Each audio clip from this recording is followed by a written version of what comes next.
നമസ്കാരം. India European union വ്യാപാര കരാർ സഭയുടെ കാഴ്ചപ്പാടിലൂടെ ആഗോള സാമ്പത്തിക ചരിത്രത്തിലെ ഒരു സുപ്രധാന വഴിത്തിരിവിനെക്കുറിച്ചാണ് ഇന്ന് നാം സംസാരിക്കുന്നത്. ഇന്ത്യയും യൂറോപ്യൻ യൂണിയനും തമ്മിലുള്ള സ്വതന്ത്ര വ്യാപാര കരാർ, ഫ്രീ ട്രേഡ് എഗ്രിമെൻറ്റ് FTA. ഏതാണ്ട് നീണ്ട 18 വർഷത്തെ ചർച്ചകൾക്ക് ശേഷമാണ് ഈ കരാർ യാഥാർത്ഥ്യമാകുന്നത്. നിലവിൽ ഏകദേശം 130 ബില്യൺ യൂറോയുടെ വ്യാപാരമാണ് നടക്കുന്നത്. ഇത് വരും വർഷങ്ങളിൽ ഇരട്ടിയാകുമെന്നാണ് കണക്കുകൂട്ടൽ. പക്ഷേ ഇവിടെ നാം ചോദിക്കേണ്ട ഒരു പ്രധാന ചോദ്യമുണ്ട്. വ്യാപാരം വളരുമ്പോൾ മനുഷ്യനും സമൂഹവും ഒരുപോലെ മുന്നേറുന്നുണ്ടോ? അതോ ലാഭം മാത്രം ലക്ഷ്യമിടുന്ന ഒരു സംവിധാനമാണോ ഇവിടെ രൂപപ്പെടുന്നത്? സഭയുടെ കാഴ്ചപ്പാട്: മനുഷ്യൻ കേന്ദ്രബിന്ദു. കത്തോലിക്ക സഭയുടെ സാമൂഹ്യ ബോധനം, കാത്തലിക് സോഷ്യൽ ടീച്ചിങ്, സാമ്പത്തിക പ്രവർത്തനങ്ങളെ ഒരിക്കലും ധാർമ്മികതയിൽ നിന്ന് വേർപെടുത്തുന്നില്ല.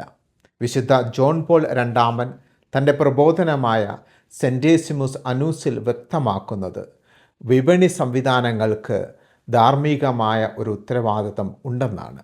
വ്യാപാരം എന്നത് മനുഷ്യൻ്റെ സമഗ്ര വികസനത്തിന് വേണ്ടിയായിരിക്കണം.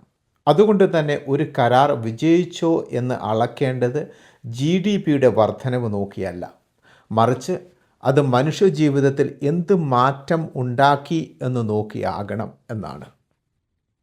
വികസനം എന്നാൽ എന്ത്?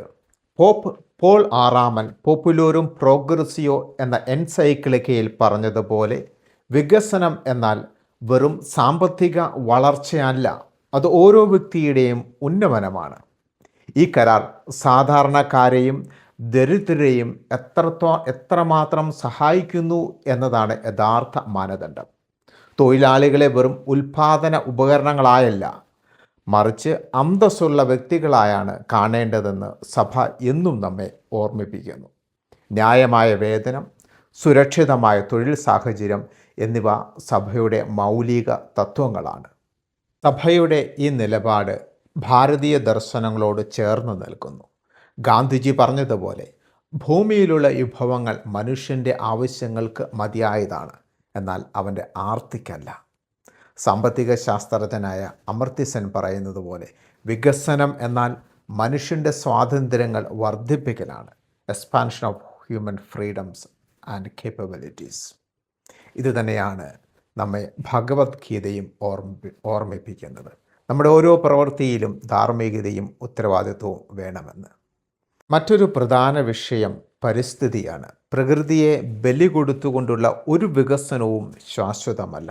പോപ്പ് ഫ്രാൻസിസ് ഇതെപ്പോഴും ഊന്നി പറയുന്നുണ്ട്. പ്രകൃതിയെ ബലി കൊടുത്തുകൊണ്ട് ഒരു വികസനം ഈ ലോകത്ത് സാധ്യമല്ല എന്നുള്ളത്. അതുകൊണ്ട് തന്നെ ഈ കരാർ സുസ്ഥിര വികസനത്തിന് മുൻഗണന നൽകണം. എങ്കിൽ മാത്രമേ ഇത് ഭാവി തലമുറയ്ക്ക് ഒരു അനുഗ്രഹമായി മാറുകയുള്ളൂ. ചുരുക്കത്തിൽ, ഇന്ത്യ യൂറോപ്യൻ യൂണിയൻ വ്യാപാര കരാർ ഒരു സാമ്പത്തിക ഉടമ്പടി മാത്രമല്ല, അത് ഹ്യൂമൻ ഡിഗ്നിറ്റി, തൊഴിൽ അന്തസ്സ്, പരിസ്ഥിതി സംരക്ഷണം എന്നിവയിൽ ലോകം എടുക്കുന്ന ഒരു ധാർമ്മിക നിലപാടാണ്. വ്യാപാരം മനുഷ്യനെ സേവിക്കുമ്പോഴാണ് സാമ്പത്തിക വളർച്ച യഥാർത്ഥ പുരോഗതിയാകുന്നത്. ഈ മൂല്യങ്ങൾ മുൻനിർത്തിയുള്ള ഒരു പുതിയ സാമ്പത്തിക സംസ്കാരം വളർത്തിയെടുക്കാൻ ഈ കരാർ സഹായിക്കട്ടെ. അതിനുവേണ്ടി ദൈവം നമ്മെല്ലാവരെയും അനുഗ്രഹിക്കട്ടെ.